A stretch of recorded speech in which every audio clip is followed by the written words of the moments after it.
اللهم صل على سيدنا محمد وعلى آل سيدنا محمد.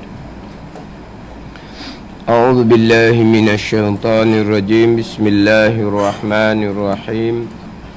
الحمد لله رب العالمين، والصلاة والسلام على سيد المرسلين وعلى آله وصحبه أجمعين.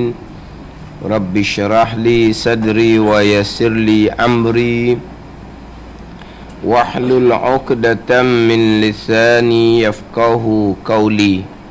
سبحانك لا علم لنا إلا ما علمتنا إنك أنت العليم الحكيم. ولا حول ولا قوة إلا بالله العلي العظيم. Kitab Hidayatus Sibyan, muka surat 13, baris yang ke-11 daripada atas.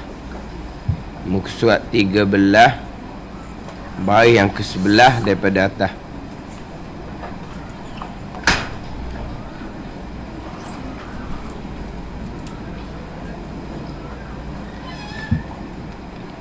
Qala al-muallifu rahimahullahu ta'ala wa nafa'ana bi'ulumihi amin. Aslun, bermula menutup aurah, iaitu menutup aurah dengan sesuatu yang suci. Yang menegah ia sesuatu yang suci akan kelihatan warna kulit, maka ditutup akan dia akan aurah pada pihak atasnya dan kelilingnya. Bermula menutup aurah iaitu dengan sesuatu yang suci. Satu, yang menegah ia sesuatu yang suci akan kelihatan warna kulit. Warna kulit, kalau setakat terbayang tak apa. Kalau setakat terbayang ataupun nampak bentuk kaki, itu tak apa. Syaratnya menegah akan kelihatan warna kulit. Hak tidak menegah kelihatan warna kulit ni, kalau kita kata macam plastik lah. Macam plastik ataupun kain lipis sangat-sangat ke warna. Kain lipis sangat-sangat, nampak warna kulit tanpa melalui pancaran cahaya. Kalau kain tu nipis tak nampak warna kulit, tetapi oleh kerana kita berada di hadapan pancaran cahaya, jadi nampak. Tak kira tu. Kira menutupi akan kelihatan warna kulit, bukan dengan pancaran cahaya.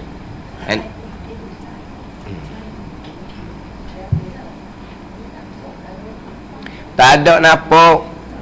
Tak ada. Ni saya pakai baju putih nampak? Tak ada nampak. Ni warna putih ni nipis, kain nipis ni. Kain nipis bukan kain tebal ni.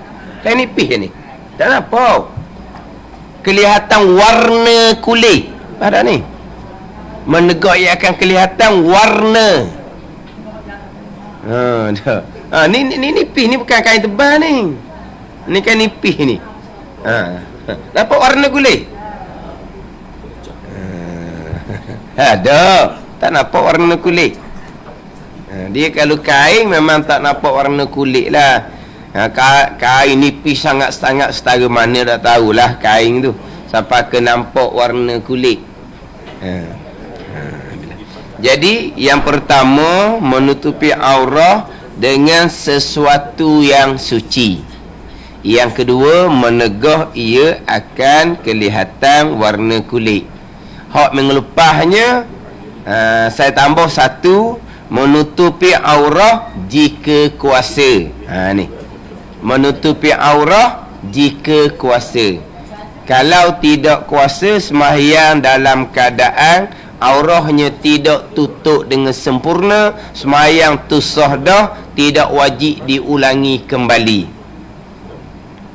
Sebab menutupi aurah menjadi syarat sah jika kuasa. Jika tidak kuasa, dimaafkan kita solat dalam keadaan kita tidak sempurna menutupi aurah, sembahyang tidak wajib diqadakkan kembali. Adapun syarat sah yang lain yang sebut minggu lepas, suci daripada hadas, suci daripada najis, menghadap qiblah, dia tidak kait dengan jika kuasa. Dalam keadaan tertentu kita tidak kuasa untuk berwuduk, kita tidak kuasa untuk menyucikan dan najis, sembahyang tetap wajib, tapi sembahyang tu wajib diulangi kembali, wajib diqadakkan kembali. Dalam keadaan kita tidak berwuduk kerana tidak kuasa, dalam keadaan kita tidak bersih daripada najis, dalam keadaan kita tidak kuasa, solat kena ulang kembali. Sebab syarat sah suci daripada hadas, syarat sah suci dan najis, dia tidak kait dengan jika kuasa. Tak kuasa pun tetap menjadi syarat sah. Tetapi apabila masuk waktu sembahyang, syarat wajib cukup, kita tetap berkewajipan sembahyang.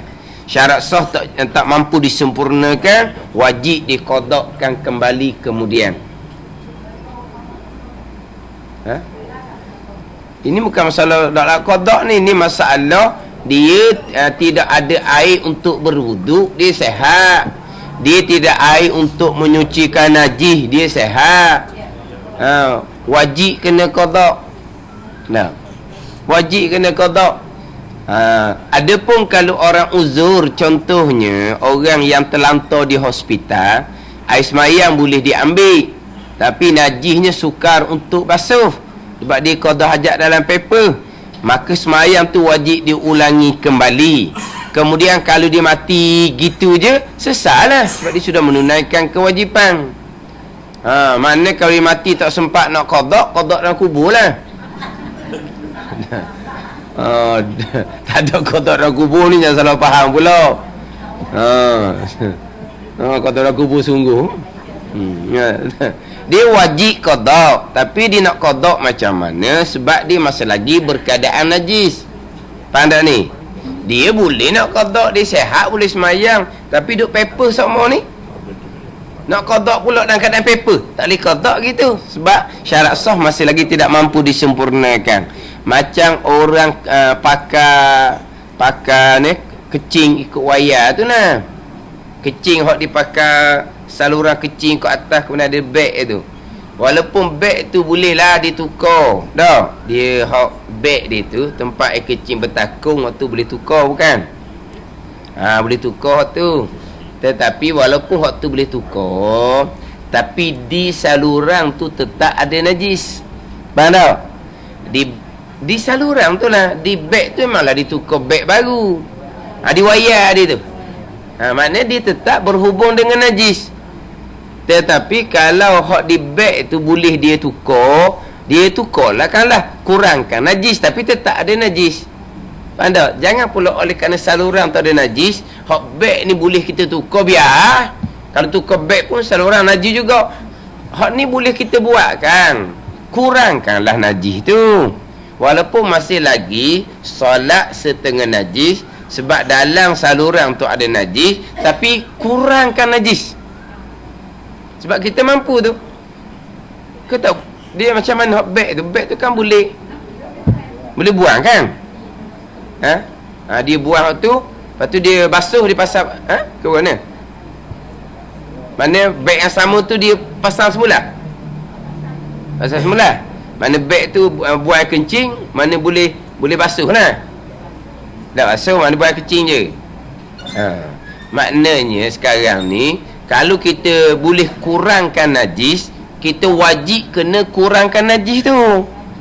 Tapi masih lagi bernajis sebab yalah beg tadi pun tak dibasuh pun. Tapi kalau kita boleh kurangkan najis, biar air kecing tu tak ada, kita wajib kena buang air kecing tu. Masalah kita kata saluran dengan beg tu masih lagi ada najis, tu tak ada arah lah tunya. Mampu kita buat, kita kena buat. Faham tak? Ma la yudraku kullu la yutraku kullu, tu kaedah fiqh. Perkara yang kita tak dapat nak buat semua, jangan kita tinggal teguh. Sekarang ni kita nak bersihkan najis sekalian dengan dalam wayar tu tak boleh. Lepas tu kita pun pakai biarlah kecing banyak dalam bekas ni pun. Jangan gitu.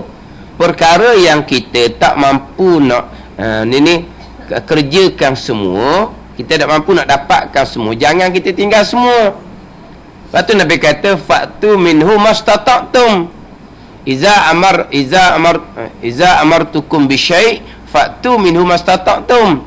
Bila diperintah akan kamu dengan sesuatu perkara, maka hendaklah kamu datangkan perkara itu sekadar kuasa kamu. Faham tak? Setakat kuasa kamu. Sekarang ni kuasa tak kita nak buang yang kecil dalam beg tau? Kuasa. Buat tu. Kuasa tak nak sucikan najis dalam wayar? Tak kuasa. Tak ada arah lah tu.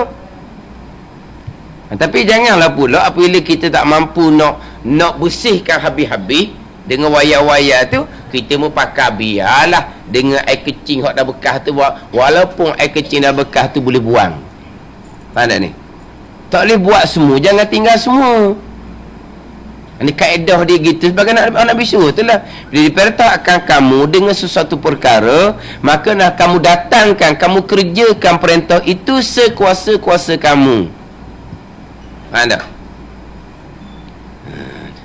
Tetapi kita balik semula, apabila dia kecing tu kok wayar, memanglah dia sentiasa dalam keadaan najis. Maka solat tu wajib diqadakkan kembali. Tetapi nak qada biarlah ketika sudah tidak ada najis. Maknanya dia kecing kok jalan biasa dah, barulah dia qada. Dia bukan nak qada masa najis tu.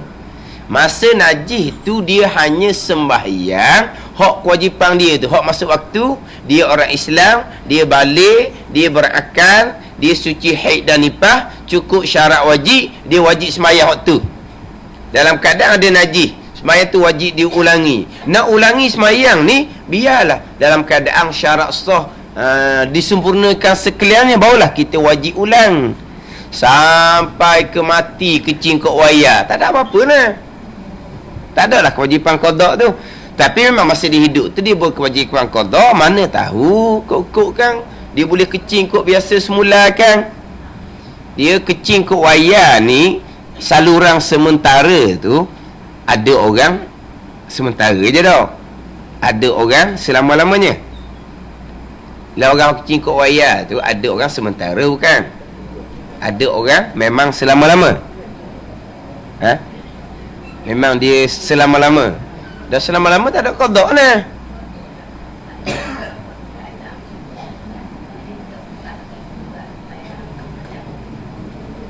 Mana? Dia bukan dekat dan gitu. Pesakit memang boleh jamak. Mazhab Hanbali, pandangan Imam Nawawi dan mazhab Syafi'i. Bukan masalah tu. Masalah sakit, sukar untuk solat di tiap-tiap waktu, memang boleh jamak.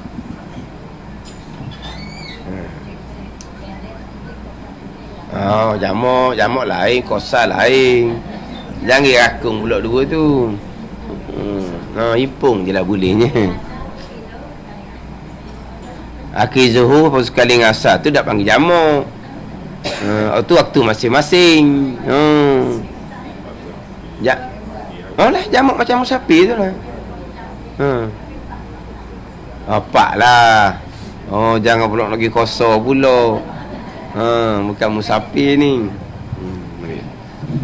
Jadi maknanya dia dalam keadaan syarat wajib dia cukup lagi, dia kebuat kewajipan sembahyang, tapi syarat sah tak mampu disempurnakan sebab ada najis. Sembahyang tu wajib diqadakkan kembali.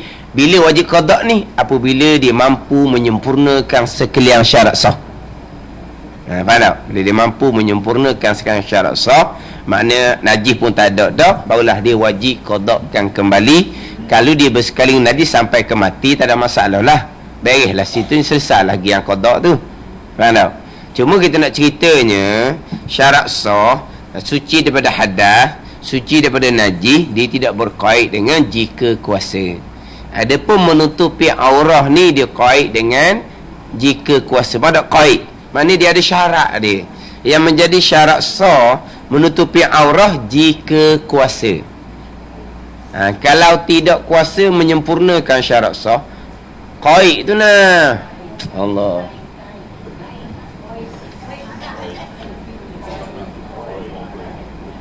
Kait. Ni.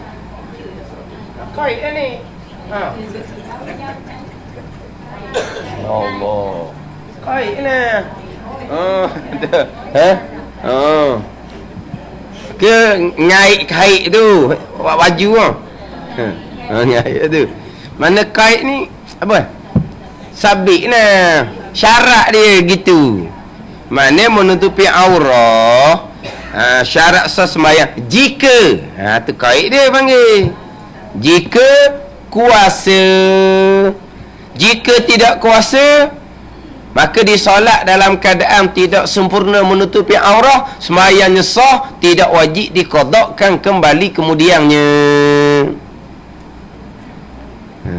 Kemudiannya memanglah dia mampu menutupi aurah. Ada cerita kemudian tu.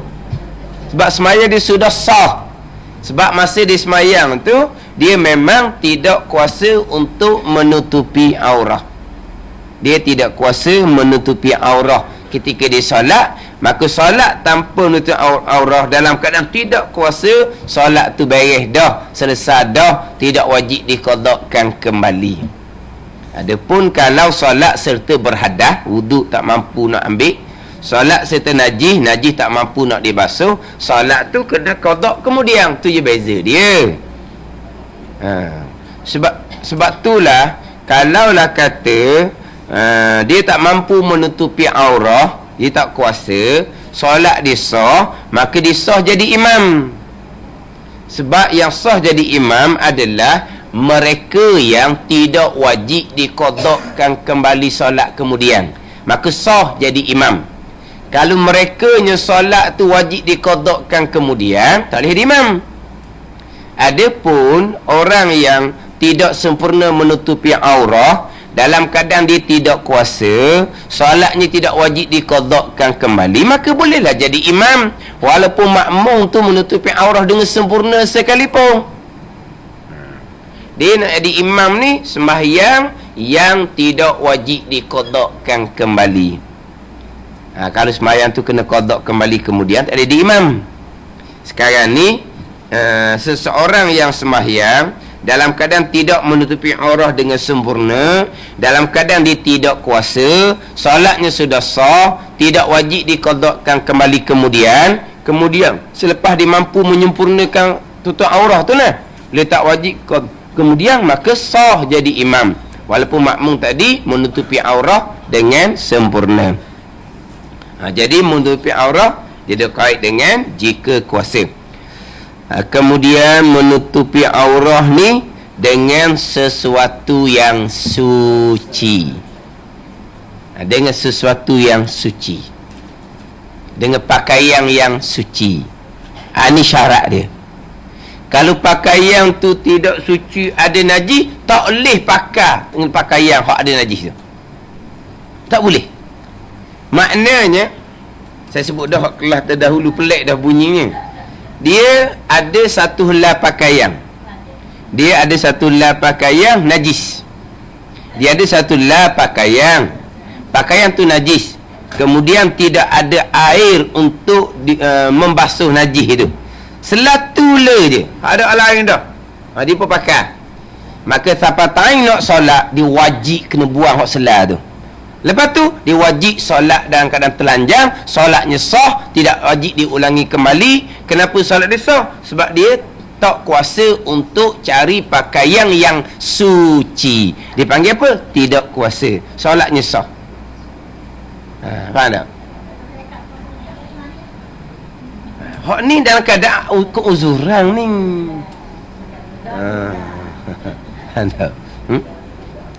Dia tadi pakai. Dia memanglah kalau kita ni cerita pakai yang banyak. Kalau kita pakai yang banyak, kita pakai yang ada najis, hukumnya makruh juga. Makruh, tak haram. Tapi najis yang tidak berlumuran. Najis yang kering molek dah, tak berlumuran dah najis tu. Jadi maknanya seluruh kita tu tadi kena air kecing contohnya. Dia pun malah nak tukar-tukarnya, dia pakai seluruh najis, hukumnya makruh. Ni cerita pakai yang banyak. Kalau pakaian ada selatu je, maka dia wajib kena pakai tu, sebab selatu je ada. Hak kata makruh ni dia boleh tukar, pergi salinglah pakai pakaian hak suci. Malah kat arang tu makruh. Tapi kalau hanya ada selatu je pakaian kena najis, dia wajib kena pakai. Anda hak makruh ni pakaian tu najis, serta ada pakaian suci yang lain banyak lagi. Tapi dia tak mau tukar, dia nak pakai juga najis tu, hukumnya makruh. Faham tak? Jadi apabila dia dalam keadaan ada satu helai je pakaian dia, najis pula selai tu, selai tu je. Dia cerita kadang-kadang kena musibah, kenapa lah. Dia kalau kita kata, oh lah nak cari ni boleh buat pakaian belaka ni, lasir-lasir, tabir-tabir. Tapi kita nak cerita ni memang tidak ada melainkan selah dia je. Faham tak ni? Kalau kita pergi masjid, sejadah ada, boleh buat tutup aurah. Faham tak ni? Tak mau cerita tu, nak cerita buat masalah, hanya ada selah je. Ada selah je. Jangan kita fikir pelik, selah tu bila kalau pergi masjid ada kain tabir, ada kain plekat, ada sejadah. Jangan duk fikir hak banyak tu. Ni nak cerita hak ada selah. Lek-lek. Lek-lek apa panggil? Lek-lek. Dia selah lek-lek bukan gitu? Kelek-kelek. Selah kelek-kelek. Bukan selah lek-lek. Kelek-kelek tu panjang tu, orang tu pendek je. Ada selah lek-lek. Kelek-kelek tu panjang pula, jadi kuluk kelek pula lagi kan. Ada selah tu je.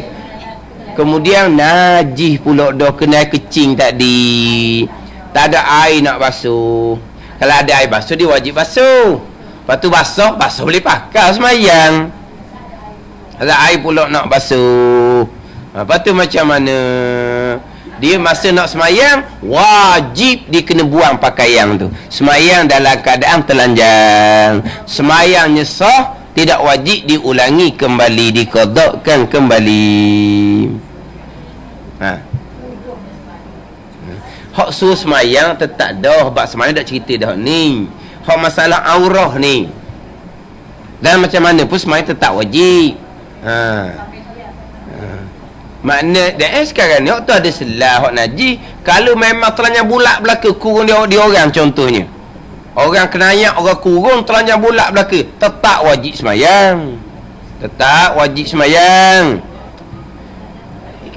Ini ingat gini kan, selagi syarat wajib cukup, ada ni syarat wajibnya kan Islam, balik, berakal, suci haid, suci nifas. Selagi cukup syarat ni, selagi tu wajib semayang. Siapa yang tak wajib semayang, yang tak cukup syarat ni? Siapa? Orang kafir, kanak-kanak yang belum balik, orang gila, orang mabuk, orang koma, orang haid, orang nifas. 7 ni je tak wajib semayangnya. Selain daripada 7 ni, dalam keadaan macam mana sekalipun wajib semayang, dia kena kurung dalam keadaan telanjang. Air semayang tak ada. Kita kata air semayang tak ada, tempat kurungan tu pula tempat najis, tetap wajib semayang. Tetap wajib semayang, sebab syarat wajib masih lagi cukup. Yang tak mampu disempurnakan adalah syarat sah.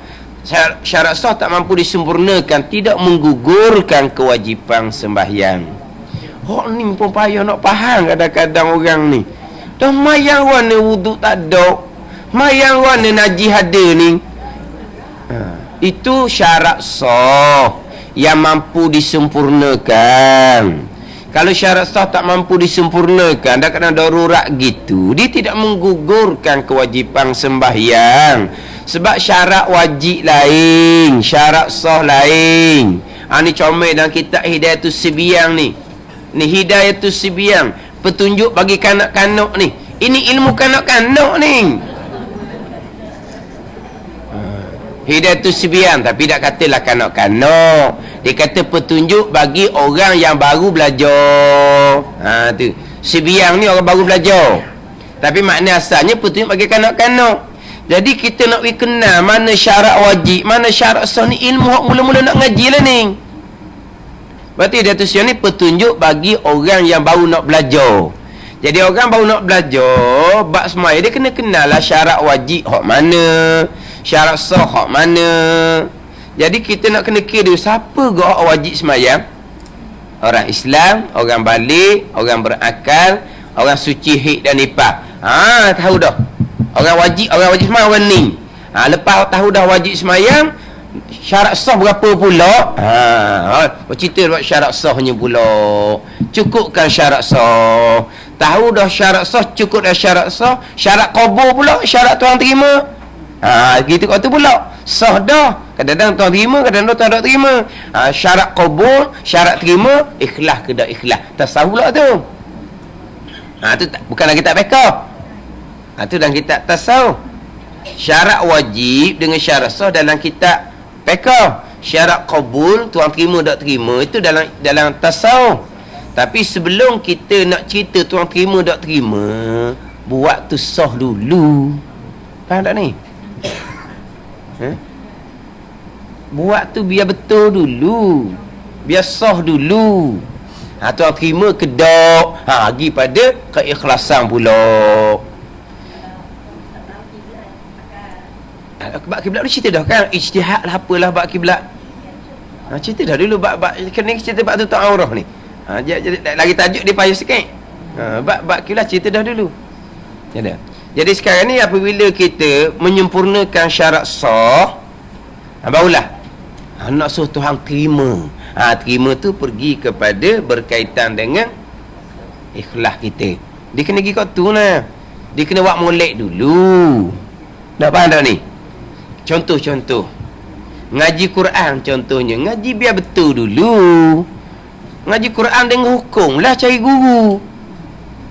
Kemudian ngaji Quran comel dah hukum hakam. Tuan terima ke tak? Ikhlas ke tak ngaji tu? Ikhlas, tuan terima. Tapi kalau ngaji Quran tu dah ikut hukum, pakai gomo cara dia je, baca dengan salah dia, tak ada terima, tak ada timbul tuan terima ke tak? Sebab macam Quran sok tu haram dah, Quran laknat dah situ, terimanya kok mananya pula? Kita baca salah pun kita ikhlas.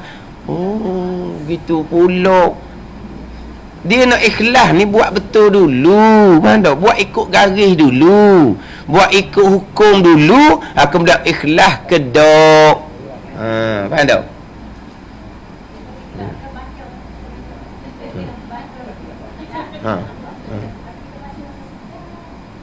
Sedap pun ni. Dah kalau pandai lah. Dah lah sekarang ni dah kalau pandai lah. Dia Quran ni nak tahu pandai mudah je, belajar je lah. Belajar pandai lah. Dia memang sedap ngaji Quran bagus lah. Tapi kita nak kena pandai ngaji Quran tu. Tapi pandai ni bukan kita buat pandai. Jangan buat pandai. Pandai ni dengan tunjuk ajar daripada guru. Bukan pandai dengan kita buat pattern sendiri. Pandai dah jadi tu. Faham tak? Jadi kita kena ngaji Quran molek, biar pandai, biar baca dengan betul. Tu mudah sebenarnya. Tapi mudah pun waktu tak ada orang nak ngaji juga. Tapi kira tu mudah. Dia ada hukum akan jelas kan. Ni baca gini, ni baca gini, ni baca gini. Lepas tu baca depan guru, perbaiki. Hak tu kalau kita kemah molek dah, tak gerak dah hak baca betul tu. Tapi hak ikhlas ni. Ikhlas ni kadang-kadang ikhlas, kadang-kadang riak, kadang-kadang ikhlas, kadang-kadang riak. Hak dalang ni. Tapi cuma nak ceritanya sini, buat biar betul dulu dengan ilmu. Lepas tu buat timbul ikhlas tak ikhlas, mana buat dengan hukum dulu. Macam ginilah. tutup aurah dulu. Lepas tu ikhlas kedok. Ni aurahnya tak tutup. Tapi saya ikhlas, hati baik. Faham tak ni? Saya walaupun tak tutup kepala pun, saya ikhlas, hati saya baik. Buat ikut perintah Tuhan dulu. Tutup aurah dulu molek. Tuan terima tak terima, awak ikhlas ke tak tutup aurah ni? Ke kerana orang? Ke kerana malu kat orang? Baru lagi pada dalam tu. Tapi buat kat luar tu betul dulu. Ngaji Quran kena betul dulu. Semayang kena betul dulu. Syarat kena cukup, rukun kena sempurna. Syarat bagi rukun kena sempurna. Kemudian syarat qabul, syarat Tuhan terima, ikhlas. Tapi kalau pekoh tak belajar, syarat rukun tak belajar, saya ikhlas, dia kata. Tu tak sedut layang sangatlah. Orang pesen gini tak menang kita kalau kita cakap dengan dia pun. Tak menang, dia pergi pulah kot tu, dia pulah kot tu, dia pulah kot tu. Tak sedut cara manalah. Kita balik pada asal je. Kita, agama kita, Islam, iman, ihsan. Kita nak agama, kita ngaji fardu ain tauhid, ngaji fardu ain fiqh, ngaji fardu ain tasawuf, pernah beramal, tiga-tiga tu. Beragama. Kalau tauhid tak mengaji, tu sedut ceritalah. Dia cerita tasawuf tinggi mana pun, tauhid tak pernah cara. Fiqh buat lebih kurang je, fiqh buat kecil-kecil je. Fiqh semua. Ni tak sedut layan manalah. Biar. Habis sini dia payah nak dengar orang dah. Dah tauhid tak pernah cara. Penekanan tauhid tak pernah pun. Tauhid pun tak faham ni. Makrifah dalam ilmu tauhid pun tak faham ni. Apa dia makrifah dalam ilmu tauhid? Hak permulaan agama. Dah, tu bukan makrifah permulaan agama tu. Makrifah permulaan agama, makrifah hak syuhud dalam ni. Tu sodok kira sangatlah. Tu memang tak ada syariat orang panggil. Tu tak ada syariat. Orang tak ada syariat ni, lepas tu cerita tinggi-tinggi tu tak sah duduk tu sangat. Dia jenis ni jenis kerah. Jenis kerah, dia payah nak cerita dah, payah. Dia payah. Dia tak ada nak dengar, tak ada. Dia tak ada. Dia kerah seumpam ni payah. Mana? Jadi kita balik pada asal je. Agama simple saja. Akidah kena betul, mayabang dengan ilmu, hati kena ikhlas. Nak dapat tiga-tiga ni kena ngaji fardu ain tauhid, fiqh, tasawuf. Tiga-tiga ni. Bukan belajar fardu ain tauhid saja. Bukan belajar fardu ain fiqh saja. Bukan belajar fardu ain tasawuf, tiga-tiga. Tauhid saja pun tak jadi, tapi ada kat usuluddin. Fiqh saja tauhid tak ada, tu berat lagi, tak ada usuluddin. Tasawuf, fiqh tak ada, tauhid tak ada. Tu tak cerita tu. Ni tak cerita, kadang-kadang dia nak menafikan syariat pula secara tidak langsung. Cara tidak langsung ni kena cermat. Kena hati orang zaman sekarang ni ada macam-macam. Jadi kitanya, maknanya kita nak ngaji mula-mula bab sembahyang ni syarat wajib. Kemudian cukup syarat wajib, wajiblah sembahyangnya. Apabila kita wajib sembahyang, kita nak mencukupkan syarat sah. Syarat sah ada berapa pula? Dalam keadaan tertentu syarat sah tidak mampu disempurnakan, tidak menggugurkan hak kewajipan. Selagi syarat wajib cukup. Ni kata ilmu hak Hidayatus Sibiyan ni. Tapi jadi learning jadi bolok sini bolok dah. Mayang warna tu najis ya. Mayang warna apa? Rasalah najis tu. Tak boleh nak buat. Dah tak boleh buat, mayanglah juga. Dah mayang warna najis dah kita tak mampu nak menyempurnakan syarat sah. Tak payah mayang tak payah mayang je kalau syarat wajib tak cukup. Ni pun satu kali agak payah juga nak cerita. Ada ini cerita orang di hospital. Orang di hospital. Dia panggil sukarelawati. Ni cerita orang puang, dia pergi hospital, dia macam bantu. Jadi dia bantu orang solat. Lepas tu ada budak muda sama budak puang. Ni cerita orang puang lah.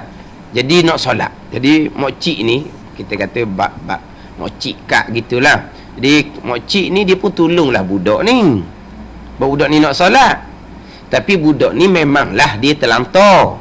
Memang najis tu memang tak boleh nak apalah. Najis tak nak apa sebab dia terlantar. Maka semayanglah. Dan najis tak mampu, maka ambil wuduk je lah. Semayang je lah. Mari marah mak dia ke mokcik ni. Mayang guna ni kecing banyak ni.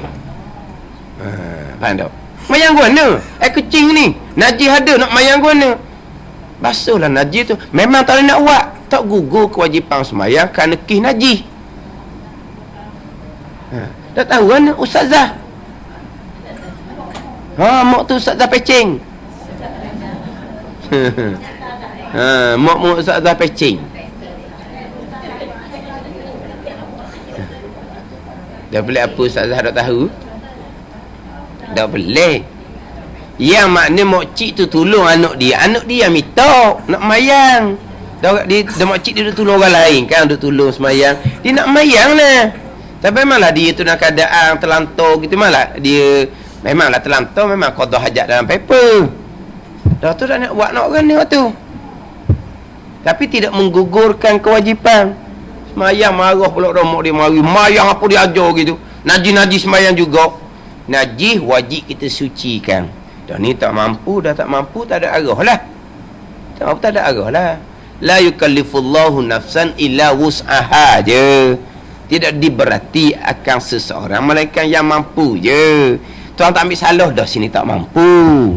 Tapi dalam keadaan tak mampu menyucikan najis, dia tidak menggugurkan kewajipan semayang. Sebab syarat wajib semayang lain, syarat sah semayang lain. Selagi syarat wajib cukup, selagi itulah berkewajipan sembahyang. Walaupun dalam keadaan tertentu darurah, kita tak mampu nak menyempurnakan syarat sah. Tu je. Ni ilmu mula-mula ni. Ni pun payah lah nak cerita. Faham tak? Dia dalam kitab kita ni, Datuk Sibiang ni, dia buat nombor. Syarat wajib nombor 1, syarat wajib nombor 2, syarat wajib nombor 3, nombor 4. Kalau kita buka kitab-kitab lain, hak nombor hanya syarat sah. Syarat sah dia pun nombor. Syarat sah yang pertama, syarat sah yang kedua, syarat sah yang ketiga, memang dalam kitab fiqh pun nombor. Tapi syarat wajib dalam kitab fiqh biasa tak pun nombor. Dia tak pun nombor. Faham tak? Dia cuma cerita gini je. Bermula sembahyang wajib atas orang Islam yang mukallaf, yang suci haid dan nifas. Dia gitu je. Dia tak pun nombor. Bermula sembahyang wajib atas orang Islam yang mukallaf baligh serta berakal, yang suci daripada haid dan nifas. Maka tidak wajib semayang atas orang kafir dan kanak-kanak yang belum baligh, dan orang gila, dan orang mabuk, dan orang koma, dan orang haid, dan orang nifas. Dia tidak buat nombor. Siapa yang tak wajib semayang? Orang kafir, kanak-kanak, orang gila, orang mabuk, orang koma, orang haid, orang nifas. Tapi tak apalah, tak ada lah kata nombor yang pertama syarat wajib Islam. Tidak pun nombor. Tapi dalam kitab kita sama je. Tapi dalam kitab Datuk Sibiang ni, hak ni jelas nyata bagi ibu nombor. Syarat wajib yang pertama Islam. Yang kedua baligh. Yang ketiga berakal. Ibu nombor senang. Tapi dalam kitab-kitab lain dia sebut gitu je. Dia masuk tajuk semayang. Bermula sembahyang wajib atas orang Islam yang mukallaf, yakni baligh serta berakal, yang suci daripada haid dan nifas. Ni hak wajib sembahyang. Gitu je. Tapi dah pun sama je. Tapi kalau dak kemah molek sini, dia semabur nanti dengar barulah bermula syarat sah sembahyang ada berapa hari. Jadi kita dak fokus siapa hak wajib. Kita hanya baca gitu je. Kita hanya pergi kepada syarat sah. Akhirnya bila syarat sah tak mampu disempurnakan, dalam keadaan darurah, kita kata tak wajib semayang. Dan haji ada ni. Jadi orang apa tak faham lah tu. Tak faham sebab tidak ditekan molek. Tapi kita ada tu Sibiang ni, dia buh nombor. Tu pun kalau baca gitu, tak boleh gapa juga. Tak. Dia kitab-kitab ni tak boleh baca gitu. Seronok kita habis kitab suti. Oh, kita ngaji banyak dah, kitab habis. Reti ke tak? Dah reti pakai baca gitu. Ada orang dia baca. Lepas anak kita tanya dah, Ustaz, apa dah hurah? Kan awak suruh saya baca. Kan saya baca je lah dia. Dia baca, awak tak faham, tanya dia kata. Jadi dia mari ni nak baca kitab. Dia baca kitab. Lepas tu apa ustaz dah hurah? Kalau awak tak faham, awak tanya, saya hurah lah. Kawan tu nak tanya guana lah. Tak tahu paleko nak tanya guana. Oh, sekali baca semuka, dua muka. Nak gitu. Kalau dia atas biang kita lama dah habis. Tak lain dah kita baca. Dia kata saya panggil suruh baca kitab, saya baca. Lepas tu apa dah hurah? Tak faham, tanya, saya hurah. Gitu. Kita nak faham kan? Macam sini. Dengan sesuatu yang suci. Kalau dah hurah, kita nak faham kan? Alhamdulillah. Jadi tu menutupi aurah kita. Jadi capur tu, bolong. Bolong tak kena tajuk kan. Jadi sekarang ni menutupi dengan sesuatu yang suci. Dan kadang darurah tadi ada selai je pakaian, najis pula tak boleh pakai dalam semayang. Wajib kita kena buang solat dalam keadaan telanjang. Hanya ada selai tu sahaja, tidak ada air untuk dibasuh. Tidak ada air untuk dibasuh. Ada air wajib basuh dulu. Lepas tu basuh gitu, apanya? Tak boleh pakai basuh. Cuma basuh kita tak sedap nak pakai. Ada orang dia kata kalau awak basuh najis, selagi kain tu tak kering, tak boleh pakai kain tu. Tak sah. Sebab ada najis tadi. Tapi dia boleh pakai, kering baru boleh pakai. Dok kena-ngena basah dengan kering ni dah suci-suci lah.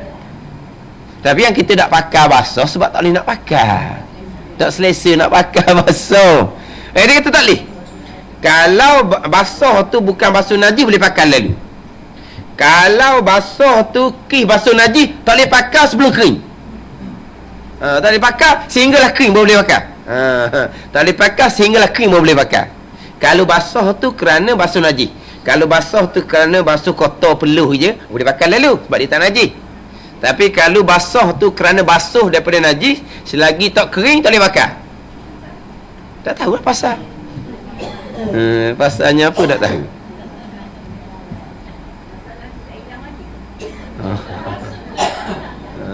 Tak tahu.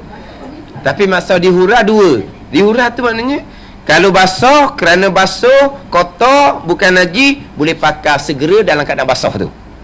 Tapi kalau basuh kerana basuh najis, selagi tak kering tak boleh pakai. Kering baru boleh pakai. Sebab kering baru panggil suci. Dia kata, kata kok mana pula pelik-pelik. Ni orang tanya ni, saya kata ke orang ngaji ni salah faham. Orang ngajar molek dah. Dah. Memang saya dia buat dua. Kalau basuh kerana basuh kotor boleh pakai segera walaupun basuh. Kalau basuh kerana basuh hak najis, masa basuh tak boleh pakai, lagi kering baru boleh pakai, baru suci. Kering baru suci.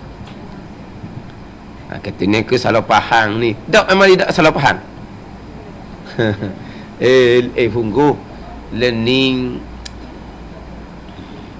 tu kata pekoh ni, walaupun kita kata mudah, dia kena belajar. Dia tak boleh nak baca gitu. Orang dah minta pekoh, kita hogeh pekoh lah, pada hogeh terah-terah. Jangan. Tapi kalau tauhid dengan tasawuf, tu lagi parah. Terutama sekali tauhid. Tauhid jangan nak hogeh-hogeh, jangan nak terah-terah. Jangan. Tauhid jangan. Pekoh ringan sikit, tapi jangan juga salah ajaran nanti kalau pekoh ni. Tasawuf, terutama tasawuf hakikah, jangan duk baca sendiri. Diharamkan baca tasawuf hakikah tanpa berguru. Nahnu qaumun tahrumu mutala'atu kutubina. Kami golongan hakikah mengharamkan orang mutala'ah membaca kitab kami tanpa berguru. Dia pergi baca dalam kitab hakikah tu kok. Dari segi hakikahnya semua ni Allah. Lepas tu dia pun Allah. Siap. Dia baca kitab hakikah, Allah ni putih macam kapas dibusuk. Baru jumpa Tuhan putih kalau gitu. Siap. Kuna ranah akidah. Dalam kitab tu kata putih. Itu perumpamaan. Makna Allah Ta'ala maha suci daripada sebarang sifat kekurangan. Bukan Allah Ta'ala berwarna putih. Dia pun pakai zahir, dia kata Tuhan putih. Ni baru jumpa ni. Kalau tengah ngaji dan kita tauhid, tak jumpa Tuhan warna putih. Ngaji dan kita hakikat, kalau jumpa Tuhan warna putih. Oh, Tuhan putih. Takkan Tuhan hitam pula, hitam udah putih baru comel misalnya. Siaplah. Mana akidah kita mukhalafatuhu ta'ala lil hawadihnya. Itu sifat makhluk belaka tu. Dia kata, dia baca kitab hakikat ni. Kita kau dengan kitab tauhid, jangan nak pandai-pandai nak tera-tera, lepas tu nak ajar-ajar, jangan. Pekoh pun samalah. Orang cakap ni boleh cakap belaka. Pekoh pun kalau dipandai mai, orang dengar suka belaka. Ni pengalaman saya masa saya duduk ngaji pondok. Tu guru maghrib buka kitab Jawi, Isyak kitab Arab. Jadi ustaz ni dia mari tupang belajar. Dia panggil ustaz pelawak. Kenal tak ustaz pelawak? Ustaz pelawak. Ustaz pelawak. Jadi dia mari dah tupang mengaji kuliah maghrib kitab Jawi. Dia mengajar belas tahun. Kitab Matla'il Badrin tu sudah berulang-ulang kali dia hak khatam mengajar. Kita yang duduk pondok ni baru je nak start belajar kitab Matla'il Badrin. Dia ngajar khatam sudah berulang-ulang kali. Dia belajar. Tapi lah banyak benda lah hak mudah-mudah pun dia tak tahu. Lepas tu dia ngajar kan. Tapi jenis orang mulut banyak ni. Gitu baba. Panggil baba tu guru. Saya ingat gini. Allah, jangan royak lah kita salah tu. Ada jenis bunyi. Kalau jenis tak bunyi orang tak tahu. Lama kini saya ajar salah. Lama kini saya ingat ke gini. Hak dia kata hak dia ingat gini tu ilmu mudah sangat. Ilmu budak-budak je. Tak? Ada ni mengajar belah-belah tahun. Tapi dia jenis istiqamah. Dia mengaji tak penuh mi. Orang lain celah-celuk, orang luar mai tempat ngaji ni ramai. Tapi orang lain ni dia tak celah-celuk. Memang ada. Pak maghrib, lepas isyak kita Arab pun di tempat ngaji. Dia tak reti kita Arab ni. Tapi itu tempat ngaji. Kadang-kadang dia tak dang satu perkataan mana dia tanya tu guru. Kita marah, tanya apa benda tu mudah je. Dia tanya juga. Marah dia orang dah terganggu. Dah perkataan-perkataan Arab tu. Lau, jikalau. Bapa, lau makna dang tau. Lau makna dang warna. Dia tanya gitu. Akhirnya mula-mula budak-budak ni nakal. Nama tak pernah ingat mana, tu ramah. Akhirnya lekat nama Ustaz Lau. Ustaz Lau. Tapi tuan dia tak tahu. Budak-budak. Ustaz mana? Ustaz Lau. Ustaz Lau. Kis tu je. Dia tanya, Lau makna dang tak apa-apa. Allah kata Lau pun tak tahu makna apa ni. Akhirnya lekat nama Ustaz Lau. Mana kalau lepas learning pun kalau sebut Ustaz Lau ingat. Tak ada. Tapi dia baik. Dia baik budak-budak. Dia baik. Dia baik mana tak ada masalah. Tak ada kalau dia waktu tua ustaz. Tapi tak ada sambung, tak ada apa. Tapi nak cerita, tapi dia lepas tu dia ngaji sungguh lah. Tapi tengok dia ngajar belas tahun. Tapi bila mengaji benda hak asah-asah pekoh pun salah faham dah ngajar kan.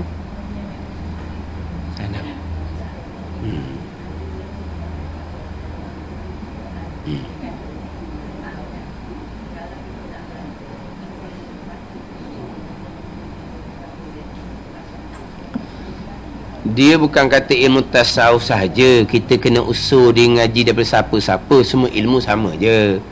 Ilmu tauhid pun sama, ilmu fiqh pun sama. Kita kena tahu dia belajar di mana. Kena usul belaka. Kena cek belaka, kena periksa belaka.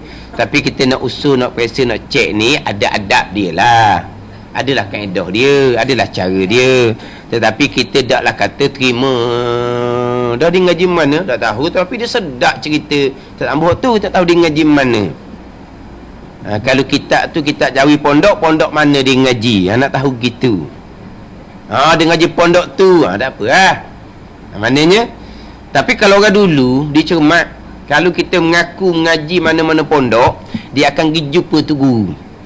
Orang dulu dia pergi jumpa tu guru pondok tu lah. Dia pergi jumpa tu guru, dia tanya, tu guru ada ustaz mai kampung kami ni, dia nama sekian-sekian, dia beritahu dia ngaji pondok tu guru ni, betul ke tak? Dia ngaji pondok tu guru ni.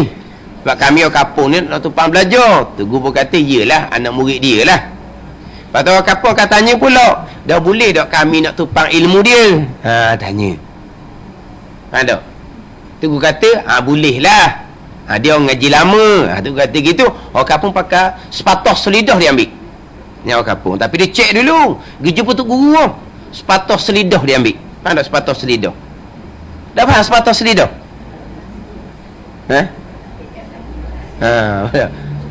Dah faham sepatah selidah? Mana dia pakai dah lah. Sebab tu guru dia aku dah. Tapi ada satu kisah. Memang hidup pondok. Di balik kampung dia ngajar. Jadi orang kampung ni mari jumpa tu guru. Ni orang cermat jumpa tu guru. Betul tak nama itu guru ni? Betul. Lepas tu kita nak tumpang ngaji boleh ke tak? Dia mengaji tu boleh bawa diri dia je. Tu kata gitu. Tu guru aku tu. Tak aku boleh ngajar. Kami orang kampung boleh tumpang belajar tak? Tu guru jawab, dia hanya boleh bawa diri dia saja. Tapi orang kampung ni tak faham. Dia pun orang kampung ni balik sambung belajar pula. Dah? Sebab tu guru kata ya anak murid saya. Betul lah anak murid pondok tu. Betul lah tu guru mengaku pun ya lah. Tapi boleh tak kami orang kampung nak tumpang belajar? Tu kata dia boleh bawa diri dia je. Tapi orang kampung tak faham. Orang kampung belajar juga. Tapi masa tu dia cerita di Kelantan. Di Kelantan ni orang tak boleh nak kecek. Tak nak kecek. Orang kampung ada ilmu. Jangan nampak duk sandar dinding tu. Nampak duk sandar dinding, pejam mata nampak macam biasa orang kampung je. Kalau baca kitab, ustaz, ada tinggal tu dalam kitab, cuba baca semula. Jangan nak handalang. Jangan nak buat gaya pergi kampung orang kalau di Kelantan. Buat handalang pandai jangan. Kita nampak orang kampung nampak duk sandar dinding pakai kain batik, serban pula, serban kain pun tengok panggil tu. Kain lepas tu je buat serbangnya. Orang kerja kampung je. Muka hitam dah main panasan matahari. Buat kerja dengan reng je. Tapi jangan ngaji lebih kurang. Bunyi pergi dinding tu. Jangan nak buat gaya. Di Terengganu kita ni goreng kot mana pun makan belaka. Goreng kot mana pun. Komang kot Terengganu kita ni. Kena kecek dia orang je. Macam-macam aja salah pun okey, molek-molek ada. Betul kata kena kocek dia orang, janji pandai cakap je. Jadi ni cerita Kelantan. Jadi orang kampung ni balik ngaji lagi dengan ustaz ni. Tapi orang kampung ni dipandai, tak kena dia ajar ni, tak kena ni. Tu guru kata anak murid dia. Ya, tu kata anak murid dia. Lepas tu dia jumpa mula tu guru ni guna tu guru. Hari tu kata anak murid tu guru, iyalah. Lepas tu apa dia ajar? Tak betul dah ni. Kan saya tak beritahu dah itu kan. Dia hanya boleh bawa diri dia. Awak faham-faham lah maknanya saya tak aku dia untuk ngajar. Tapi orang kampung tak nakak mula-mula. Orang kampung hanya nakak, hanya ambil fahamnya anak murid baba sungguh. Ya, tu guru ngaku anak murid dia. Betul lah anak murid dia. Dia tak bohong dia tadi ngaji pondok tu. Tapi selapis lagi bila orang kampung tanya, kami boleh tumpang belajar ke tak? Tu guru tak aku. Tu kata dia hanya boleh bawa diri dia. Tapi tu guru tak jawab soalan sebenarnya. Orang kampung tanya, kami boleh tumpang belajar ke tak? Jawapannya boleh tumpang belajar ataupun tak boleh tumpang belajar. Tapi tu guru tak jawab lagi tu. Tu anak murid dia juga. Tu guru jawab, dia hanya boleh bawa diri. Tapi orang kampung tak faham. Dia kena jawab kan dia, awak tak boleh belajar dengan dia. Dia tak boleh ngajar orang. Takkan tu guru nak kata gitu. Tu guru jawab berlapis. Tapi waktu guru jawab tu kena dengan soalan tak? Tak kena dengan soalan.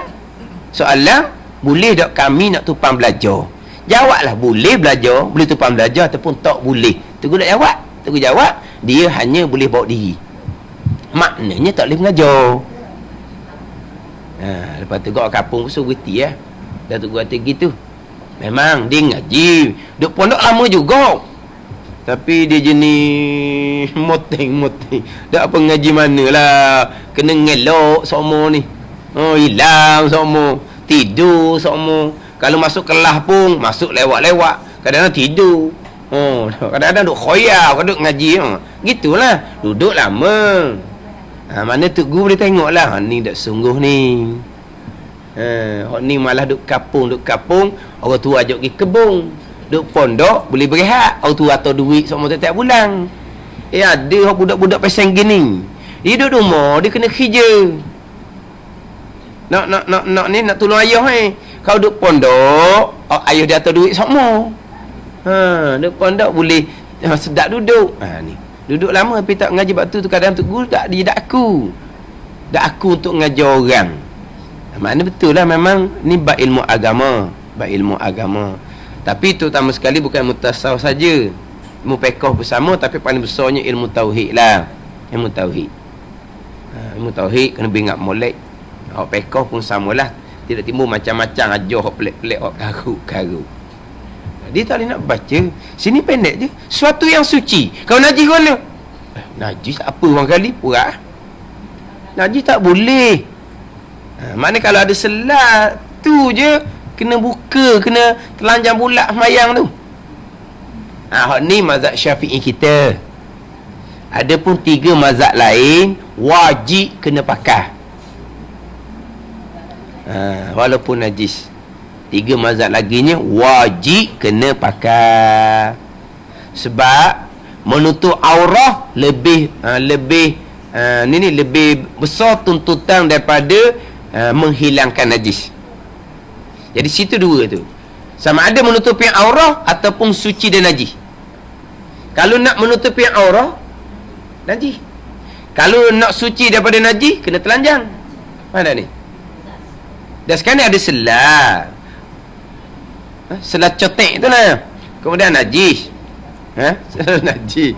Jadi sekarang ni, kalau menutupi aurah, tidak suci daripada najis. Kalau nak suci dan najis, kena telanjang, tidak menutupi aurah. 3 mazhab lagi utamakan menutupi aurah. Sebab menutupi aurah dipanggil apa? Muttafaq. Sepakat ulama wajib menutupi aurah. Adapun suci dan najis, tu mukhtalaf atau khilaf. Maliki suci najis sunat je. Tu 3 mazhab lagi. Tapi kita cerita mazhab Syafi'i lah ni. Tapi kalau tengok dia orang pelik. Sebelum takbir ada kain pelekat selah. Pelekat selah tu je. Nak takbir buang kain pelekat dulu bertepi baru semai telanjang. Orang tengok, ni ajaran apa ni? Tadi sebelum ditakbir pakai kain pelekat selah.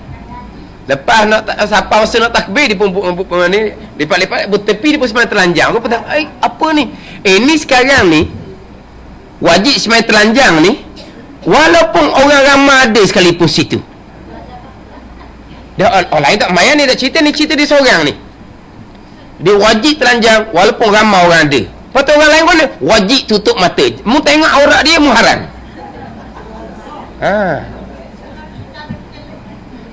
Tengok lain lah. Tengok lah. Tengok haram pula aurat dia. Nyilik kepala ni nak cari ke kitab kaki kan. Kemudian kita kata adalah dalam ramai-ramai tu dia ada selah lebih kain dia.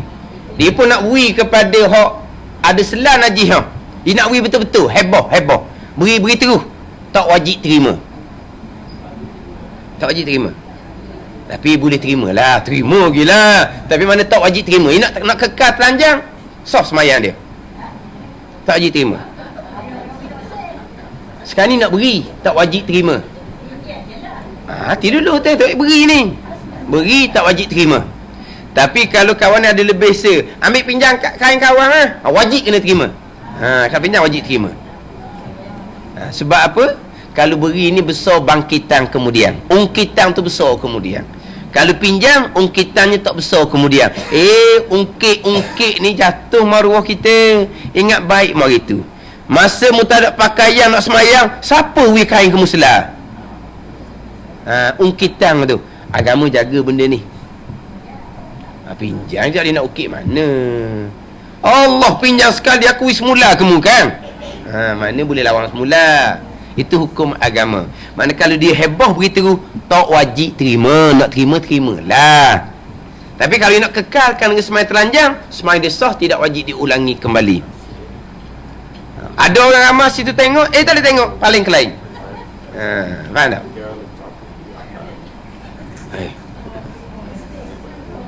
Orang tengok salah dia dah lah.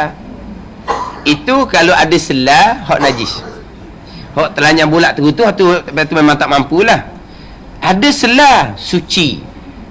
Ada selah suci tetapi dia terkurung di tempat najis.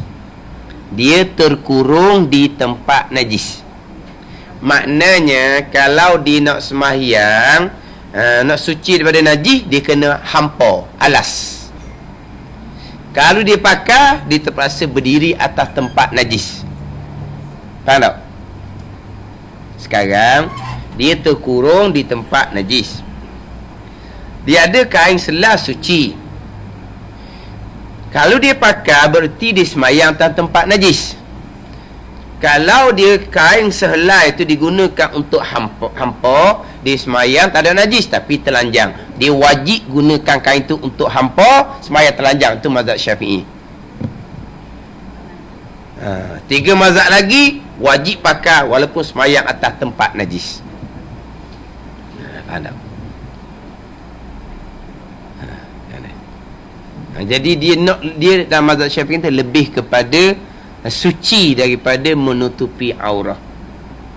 Sebab menutupi aurah syarat sah jika kuasa. Tak kuasa tak apalah, tidak menutupi aurah pun sebab tak kuasa sekarang ni. Ada selah pakai yang suci tapi dah tempat tu najis. Jadi kalau nak semayang, kalau tak hampa, jadi berarti semayang atas tempat najis. Faham tak? Dia kalaulah tak ada selah habuk, dia telanjang terkurung di tempat najis, dia sembahyang dalam keadaan ada najis, waktu sembahyang kena qada kembali. Kalau semata-mata telanjang, air sembahyang ada najis suci, maka sembahyang tak payah qada. Tapi kalau di sembahyang tu telanjang serta sembahyang pula tempat najis, sebab tidak ada kain satu helai pun untuk hampa, memang sembahyang serta najis wajib kena qada kemudian. Semayang serta telanjang dan kadang tidak mampu, air semayang ada, suci dan najis, semayang itu sah dah, tidak wajib diulangi, diqadakkan kembali. Cuma kalaulah dia tempat tu najis, dia hanya boleh hampa setakat kaki dia saja. Dia nak turun ke bawah, kain tu tak lepas contohnya, maka dia kena isyarat sahaja untuk sujud. Kita boleh nak sujud atas latar. Kalaulah kain tu tak mampu ni hampa sampai ke sujud. Kalau kain tu boleh hampa sampai ke boleh sujud, sujudlah. Kalau kain tu kecil sahaja, boleh berdiri je. Atau kalau turun berlutut atas latar boleh lagi tu dengan kain tu. Tapi nak pergi depan tu dah lepas dah kain tu. Maka dia tak boleh sujud. Dia isyarat saja pada sujud, tetapi dalam keadaan seumpama tu dia wajib kena ulang balik sembahyang. Sebab dia hanya isyarat saja kepada sujud. Dalam keadaan perkara ni perkara yang jarang berlaku. Kerana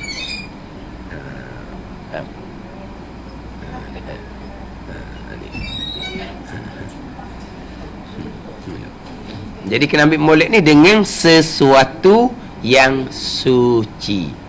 Tutup aurah dengan sesuatu kain yang suci. Yang najis tu tak boleh pakai lah. Tapi kalau najis, kalau kita pergi masjid surga, ada masalah. Kain banyak tu, kain plekat pun ada, kain baju semayang puang pun ada. Ni tak boleh buat alasan. Ni cerita hak darurah ni. Sekarang berapa nak semayang, kain najis, naik tak masjid, kain plekat ada, puang, baju semayang puang ada. Ada belaka lah ni di masjid, kain plekat, kopiah ada, kain semayang puang ada. Tak ada alasan sekarang. Memang ada belaka tu. Ni kadang-kadang apa dak semayang, kain dak sedap. Kain dok sedak dia kata. Gi rata riti dah. Dah najis kedok. Dok tahulah najis kedoknya rata riti dah gi. Dok sedak rasanya. Dia pun dok semayang. Sebab apa? Sebab sedak api neraka. Sedak api neraka. Apa dah mayang? Dok sedak sebab kainnya lagi rata riti. Lepas tu sedaknya apa? Sedak api neraka ni. Oh, satu waktu lama mana neraka. Oh, sedak dia buat kerja. Kain dok sedak lah apalah. Kalau kain najis sekalipun, cari orang lain. Tak ada alasannya. Tak ada sungguh naik tersejik tu. Tak ada kan pelekat. Sejadah ada kan. Buang luar terpakai tu, kita pun kilah sejadah. Masalahnya sejadah tak ada. Kain lasi ada tu kan. Buang kain lasi tu, pakailah sekejap. Orang kejut dah. Orang masuk masjid ada orang tengah semayang. Kain lasi kain lasi tu puang separuh tak ada. Kena-kena duduk tubuh dia. Orang kata orang gila orang ni dah. Orang kata orang gila dah. Dah tak sejadah pun tak ada, apa pun tak ada. Buka kain lasi tu lah. Orang kata orang gila barangkali. Dia ni kan macam-macam orang gila ni. Hak kemarin di Masjid Putih tu, garik tu terganggu sikit nak mengajar. Dia petang tu orang mari mana pakai piyo. Digetuh habis wayar-wayar speaker dalam masjid tu. Lepas tu Quran atas tu di siap Quran. Tapi dah muka gak duduk luar, dia duduk dalam ni. Tempat dia duduk buat kerja tu, CCTV tak ada ke tempat orang ngajar? CCTV tak ada. CCTV ni ada di belakang-belakang, ada CCTV. Tempat depan orang ngajar ni dah, ni speaker kat orang ngajar. Quran pula, Quran depan tempat imam duduk tu. Jadi CCTV situ tak ada masjid ni. Dia CCTV tempat-tempat belakang-belakang berkenaan ni dah ada CCTV. Faham tak? Jadi tak perasan lah. Ni semua nampak dia keluar masuk. Keluar masuk biasa, keluar biasa je. Tengok habis dah. Dia retuh habis dengan wayar-wayar. Dia masa semalam nak ngajar maghrib tu agak tu sikit lah. Sebab dia speaker tak jadi. Mana Quran dia koyok. Pakai piyah orang tua dah sikit. Pada. Yelah. Dia kadang-kadang di masjid ni ada macam-macam orang. Dia kadang-kadang orang ni hak jenis isim pun ada juga. Dia jenis wa'amah, beramah dia jadi pening. Waktu kadang-kadang masa ngajar dia mari duk ngatik depan Rusin juga, dia buat ngamuk depan tu dak kerohok. Dah, dia dah tengah mengajar, dia mari duk ngatik depan. Tu tahu dah, di isim tu dia ada masalah. Dia duk ngotik. Salah amal belaka tu. Di masjid ada macam-macam. Di tempat ngaji pun ada juga, di pondok pun ada. Budak-budak yang jadi sasar. Tapi jadi sasar, jadi gila ni bukan kerana pondok, dia pergi buat amal kat luar. Tunggu pesan dah, jangan. Belajar dulu, dia tak heran nak cepat. Dia kata duk ngaji kitab pondok, bila nak sampai ke Tuhan, dia pergi cari tunggu luar. Dia pun beramal. Akhir jadi mereng. Duduk dalam pondok dia kadang-kadang dia nak katok budak pondok, orang katok balas dia nak faham kan. Dia ludah lah, dia apa dah masjid lah. Dia jalan kaki daripada Pondok Kerandang sampai Kota Baru jalan kaki. Akhirnya aksiden, meninggal. Mana berapa kereta langgar semua menjadi jalan malam-malam. Tapi yang kenanya Tok Guru Pondok dah ada murid dia, mak ayah dia tu kata ke Tok Guru Pondok pada Tok Guru peringat dah, jangan duk cari ngaji kat luar dah buat amal gitu, ilmu dak mana hala ni. Tapi dah didegil. Dia duduk ngaji dalam pondok, bila nak sampai ke Tuhan. Pesen ni, pesen gopuh ni. Kena lambat, dia terlambat. Tu kata jangan nak ambil amal kat luar tu, kita tak ada ilmu nak nilai. Tidak duli. Tapi apabila jadi gitu, timbul nama tu guru. Mana dah pondok dia kan nak ejah, dia kan nak kontrol dia kan nak tu dia. Dah dia daripada awal gede-gede dah. Tunggu nasihat tak mau pakai. Kita ni betul-betul lah dia ni. Sebab dia rasa macam dia sebab Tuhan dah. Dia sebab Tuhan. Padahal dia jadi mereng dah. Jadi isim. Itu dalam pondok Tapi bukan benda tu dalam pondok, dia ambil kat luar. Sebab pondok ni kan dia tak ada macam sekolah asrama, dia ada gak kat keluar kena isi borang, kena sign, tak ada pondok ni. Pondok ni dia bebas. Bebas tu ada macam-macam tu. Ada dah. Dah orang nak cepat sampai ke Tuhan. Dia tak mau ikut ni syariat ni. Belajar tauhid dulu, tauhid semua. Belajar fiqh dulu, fiqh saja. Belajar tasawuf ain, tambah tinggi-tinggi je. Itu biasa jelah. Waktu tu jangan sudut hera sangatlah. Tu pakai kita jalan. Itu bahagian masing-masing. Itu bahagian masing tu ujian belaka atas dunia ni gitulah. Ujian atas dunia. Hak pasal tu sudut tu sangatlah. Dia tak akan tu dah dia tengok kita ni semua ni orang syariat ni tak ada makan belaka ni. Dia orang tinggi. Dia perasan dia gitu, dia khoyar dia gitu. Jadi menutupi aurat dengan sesuatu yang suci. Satu laginya, yang menegah ia akan kelihatan warna kulit. Jadi yang menegah ia akan kelihatan warna kulit. Kita sambung semula minggu depan. Wallahu a'lam.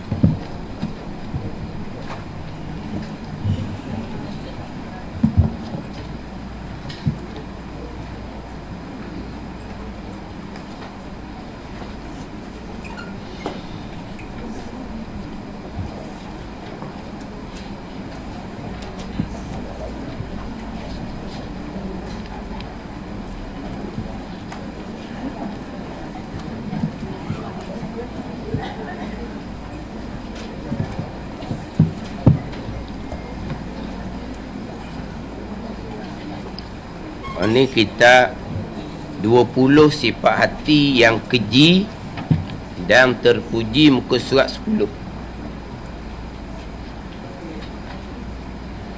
Muka surat 10.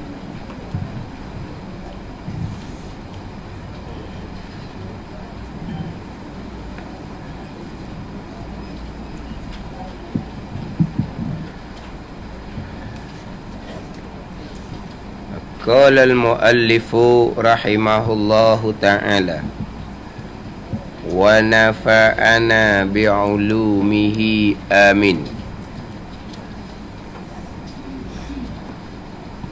Marah al-ghadab, sifat marah, sifat ghadab.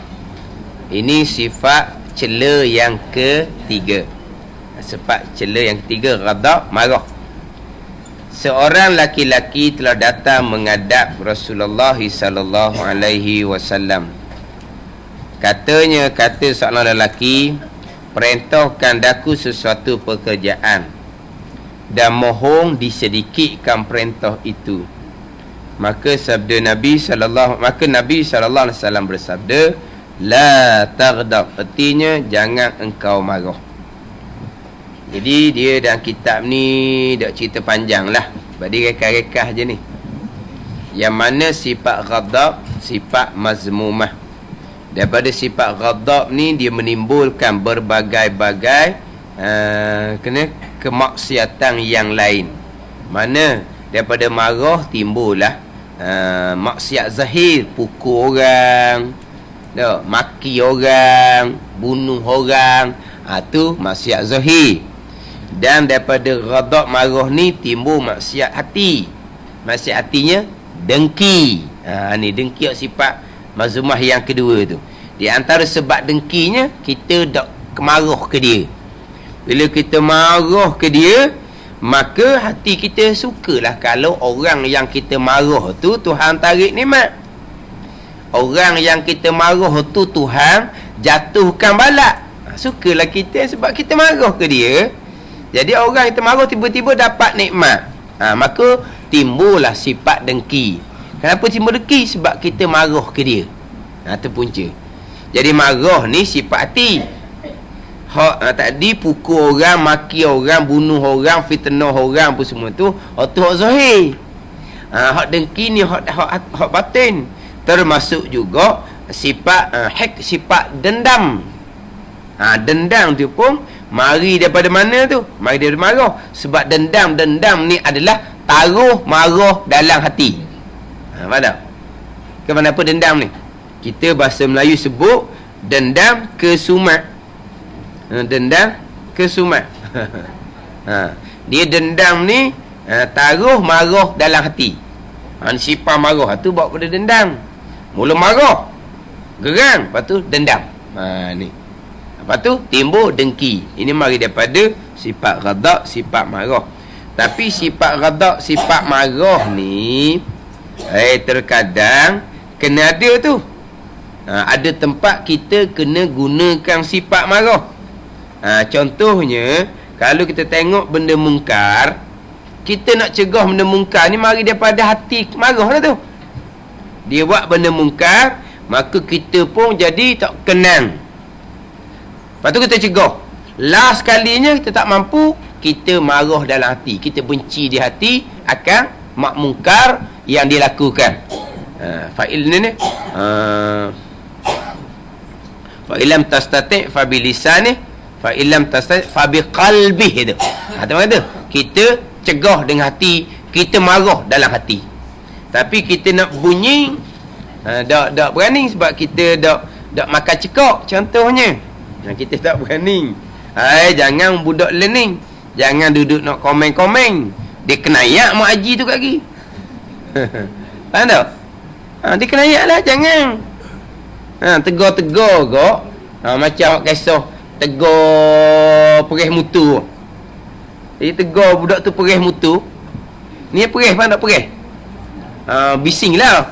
Wong-wong tu. Dia perih seorang dia je. Lepas tu marahlah makcik tu. Dia panggil guru dia. Apa orang mari? Wong-wong depan rumah. Ada nak tahu ni? Kena aling makcik dalam rumah. Ni sutil je. Lepas tu marah, dia panggil guru dia. Dia pakai wong itu.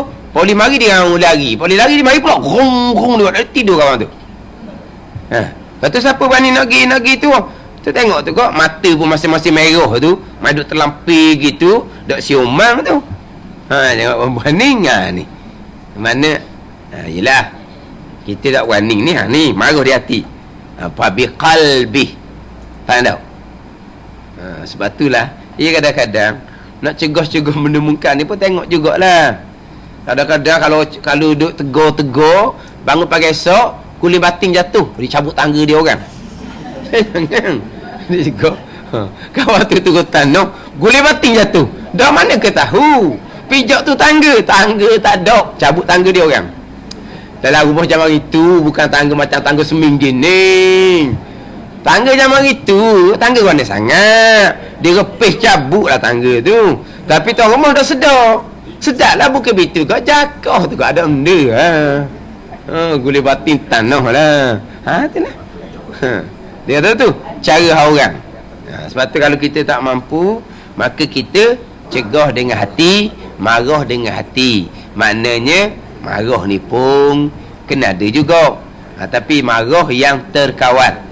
Itu cerita bab sifat marah. Jadi cerita ni seorang lelaki sahabat telah datang menghadap Rasulullah sallallahu alaihi wasallam. Kata sahabat, perintahkan aku sesuatu pekerjaan dan mohon disedikitkan perintah itu.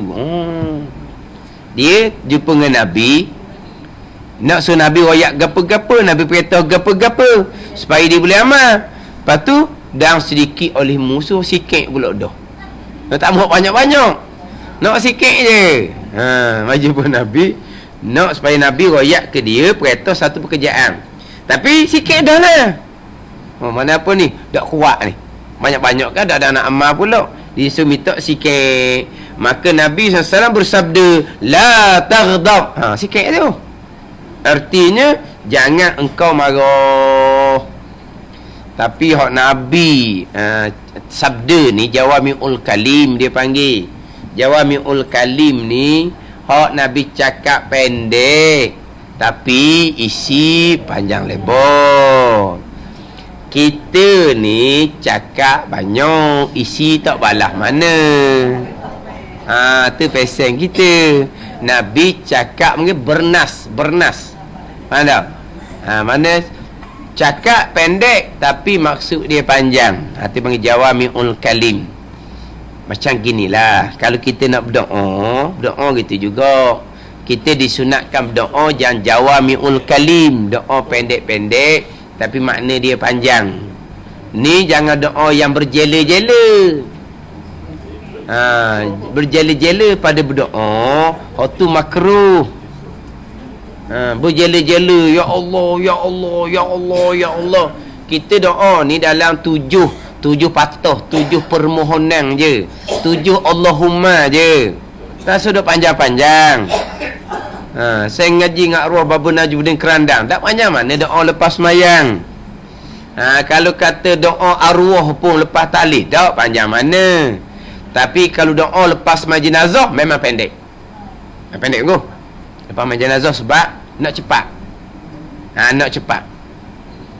Lepas mai jenazah, setengah guru dia tak berdoa langsung, pakai pikul lalu. Tapi setengah orang ni dia panjang dia duk baca lepas daripada mai jenazah. Dengar baca macam nak tahlil dah. Doa panjang pula. Tu macam terlebih sangat. Ada setengah ni sudah je salah pikul lalu. Hak kapung ni tengok, mana ni? Ada pun hak amalan arwah Baba Najmuddin tu saya dia pendek. Dibacalah qul Allah 3 kali. Kemudian dia pun bismillah, alhamdulillah, wassalatu wassalam ala rasulillah. Lepas tu Allahumma bihaqqi Muhammadin wa ali Muhammadin alla tu'azib hazal mayyit. Wa sallallahu ala sayyidina dah jalan. Allahumma bihaqqi Muhammadin wa ali Muhammadin alla tu'azib hazal mayyit. Jangan engkau seksakan ini mayat. Lepas tu wasallallahu pikul jalan. Pendek je. Tak panjang. Lepas tu lepas selesai ke bumi, nak panjang sikit tak apalah, beres dah. Ni lepas semayang dia baca kalau Allah banyak kali, lepas tu macam nak tahlil dah. Lepas tu kita tak kena tu sebab kita nak segera. Kita nak segera. Apa nak panjang-panjang gitu. Nak segeranya siapa ke doa iftitah tak sunat baca. Surah dok sunat baca. Baca Fatihah saja sudahlah. Faham tak?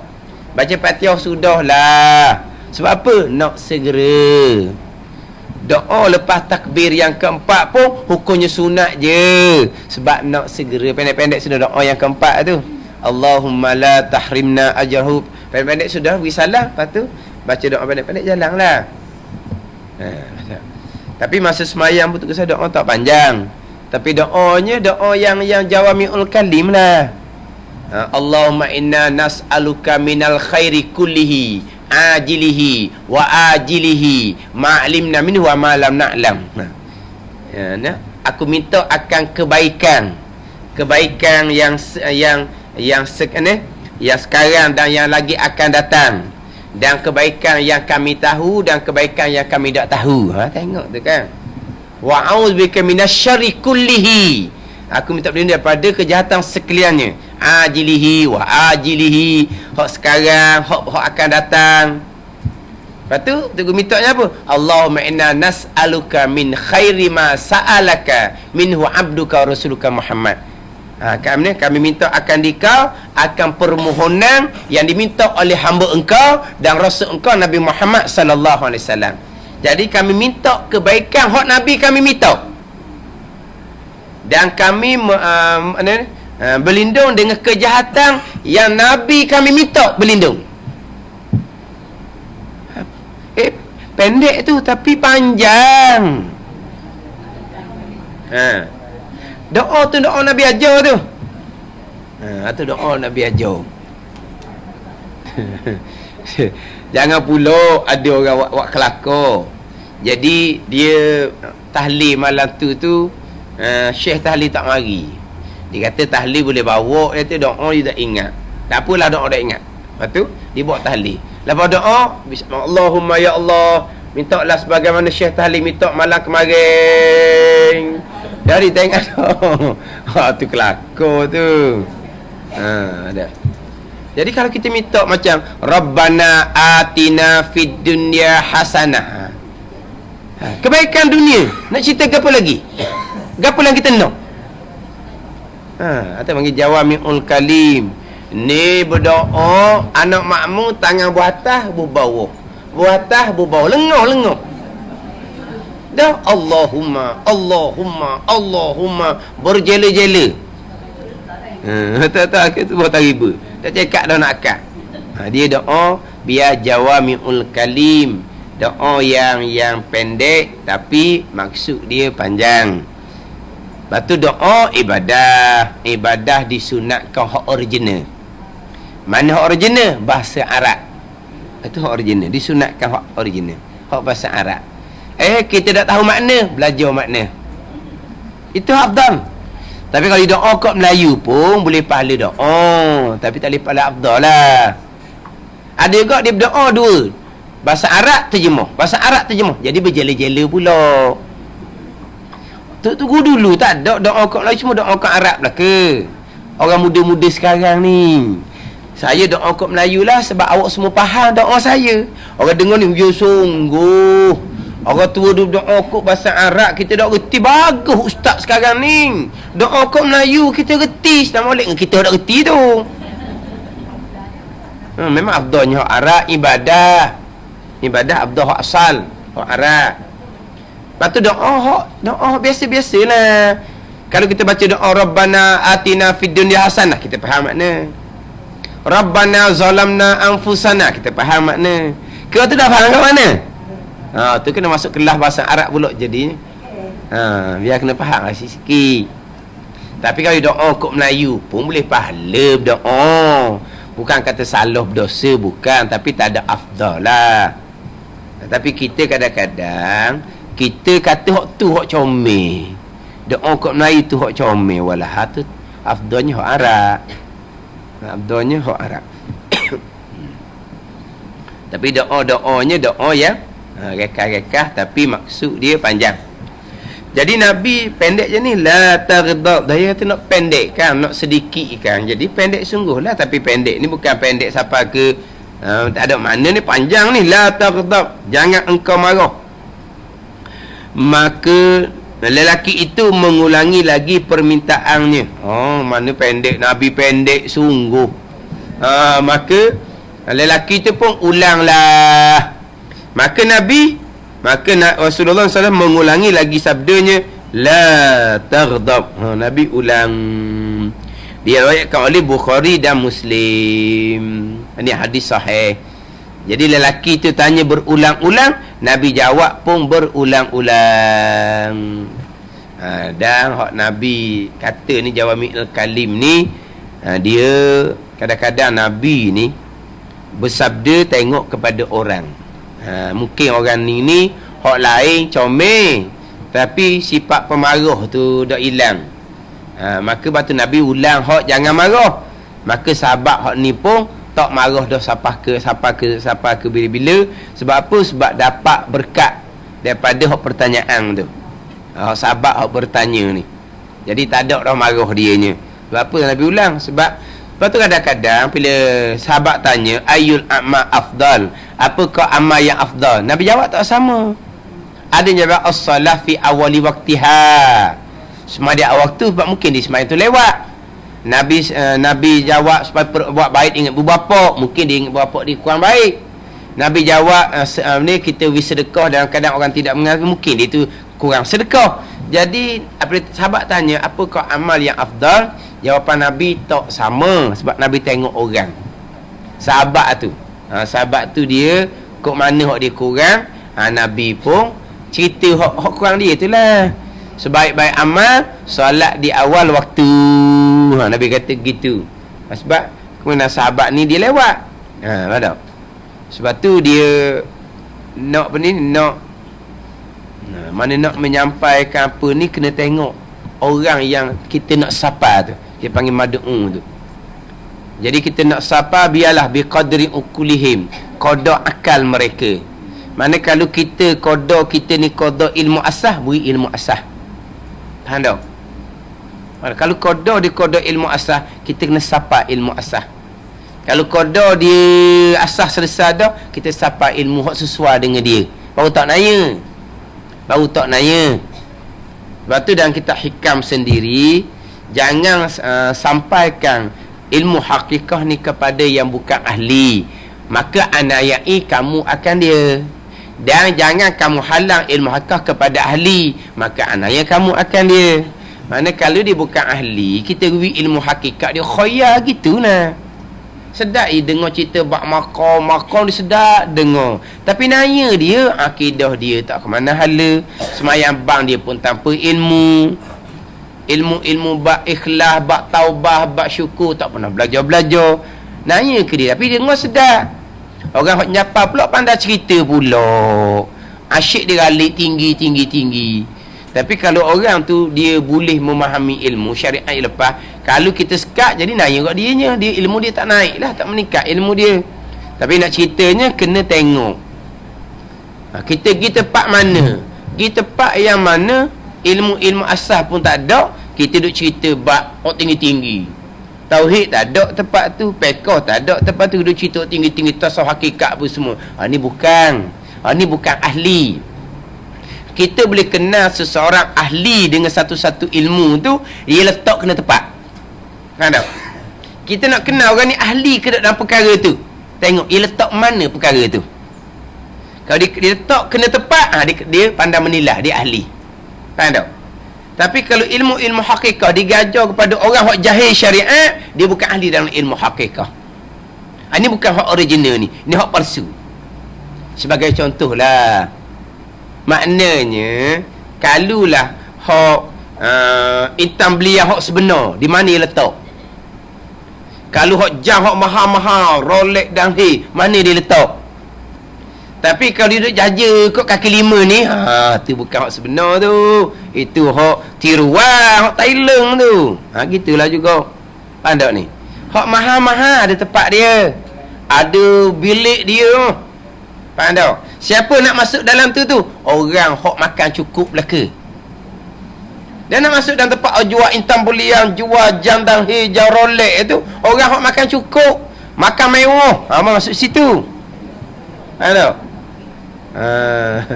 Ni jaja intan bulian kepada orang makan budak cukup. Dia nak ajar ilmu hakikah kepada orang, tauhid pun tak lepas, fiqh fardhain pun tak lepas, tasawuf fardhain pun tak lepas. Ni orang ni bukan ahli. Mana itu bukan hakikah yang original, itu hak palsu. Dia bukan ahli. Sebab dia tak pandai nak letak, tak pandai nak nilai, dia mana nak letak ilmu tu. Dia kena kodoh tengok macam mana orang ni, kodoh mana orang ni. Memang tak ambuh ngaji pada ain ni, dia je, dia dah pun kita pergi kena ajar pada ain ke dia. Setengah orang mula belajar pada ain, dia tak ambuh sebab dia rasa dia pandai dah. Lepas belajar, dia sungguh baru nak belajar. Tapi kalau kita ikut kendak dia, kita gigi nak kita gapo, dia pun minta kita tinggi. Kita usul-usul tanya tempat tu macam mana, kuliah dia kita apa, tak ada pun fardhu ain, kita boleh ikut kendak dia walaupun siapa dia pun. Kita tengok kepada hak umum dia macam mana. Mana kalau kita ni gak umum juga fardhu ain lah. Fardhu ain pun juga semakin. Cuma kita ni jenis apa? Nadi tak pada nak pikun, nak ngajak tinggi-tinggi, tapi sedap lah dia cerita tinggi-tinggi, hak orang sedap dengar. Tapi kalau cerita bak dengki, bak marah, bak riak, bak takabur, ni sakit ni, mai kena atas kita pun. Hanya kita nak ngaji ni untuk perbaiki diri. Tapi kalau cerita bak mako ni, dengar alik kita, syariat pun tak lepas. Jadi nak cerita tengok. Ni Nabi gitulah. Dia Nabi nak bersabda, dia tengok dulu. Orang macam mana. Orang pesen ni dia pemarah. Nabi kata jangan marah. Lepas tu ulang lagi, Nabi kata jangan marah. Sebab orang tu orang yang suka mudah marah. Suka marah. Hak lain dia comel. Hak tu je dia kurang. Nabi pun tekan hak berkaitan dengan jangan marah. Allah telah memuji orang yang dapat menahan marahnya sebagaimana firman-Nya dalam Al-Quran, wal kaziminal ghaiz wal afina 'anil nas. Wallahu a'lam. Bismillahirrahmanirrahim. Alhamdulillahirabbil alamin, wassalatu wassalamu ala sayyidil mursalin wa ala alihi wa sahbihi ajma'in. Allahumma iftah alaina futuhal arifin. Allahumma allimna ilma akdamin wa fahimna famasabikin warzuqna rizqat talibin. Allahumma zidna ilma wa alhiqna bis salihin. Wa sallallahu ala sayyidina Muhammadin wa ala alihi wa sahbihi wa sallam. Alhamdulillahirabbil alamin. Nanti dulu tak ingat hak minggu lepas Minggu lepas. Kata nak kutip derma minggu lepas. Sebab Haji Ramali nak pergi Thailand lepas dia ni. Dia kata pondok lalu. Dah ingat tu. Tak pun tak ada isyarat langsung pun. Isyarat kot sikit. Ni kutip dah luar, orang nak balik nak apa dah. Tak ingat. Dah ingat. Minggu lepas kata minggu ni. Lepas ni nak pergi selalu. Tak tahu.